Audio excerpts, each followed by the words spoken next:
लताच किचनमध्ये तुमचं स्वागत. नमस्कार. मी आपल्या शेवग्याच्या शेंगा बनवायच्या आता आणि धुवून घेतल्या, पाण्यात ठेवल्या आणि त्याच्यासाठी मिरे, लवंग आणि थोडेसे तांदूळ, थोडीशी बाजरी आणि चण्याची डाळ हे भाजून घेतलं. 4 मिरच्या घेतल्या, गरम मसाला घेतला, थोडीशी कसुरी मेथी घेतली, थोडंसं अद्रक, 2-4 लसणाच्या पाकळ्या आणि टमाटर आणि हे कांदा काळा केला. काळी भाजी बनवायची, काळी शेवग्याच्या शेंगाची भाजी. राई जिऱ्याचा तडका द्यायचा आणि शेंगाचा तडका द्यायचा.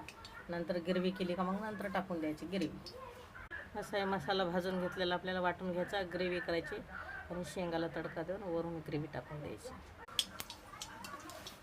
जिरं टाकलेलं, फक्त आपल्याला राईचा तडका द्यायचा आणि थोडासा हिंग घालायचा आणि कढीपत्ता टाकायचा. हिंग टाकला आणि कढीपत्ता टाकला. नंतर आपल्याला ही शेंगा टाकायच्या आणि शेंगा टाकल्या की वरून ग्रेव्ही टाकायची. तर तेलात भाजून घ्यायचं शेंगा. सगळं भाजून घ्यायचं शेंगा थोडंसं. तर तेलामध्ये चांगल्या तळल्या ना, तेलामध्ये खूप छान लागतं.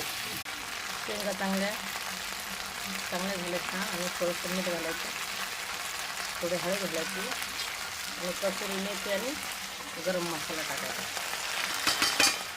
आणि हे आपल्याला वरून ग्रेव्ही टाकायची. तर अशी ही ग्रेव्ही तयार झाली आणि ह्याची आपल्याला काळी भाजी करायची, काळ्या मसाल्याची भाजी करायची.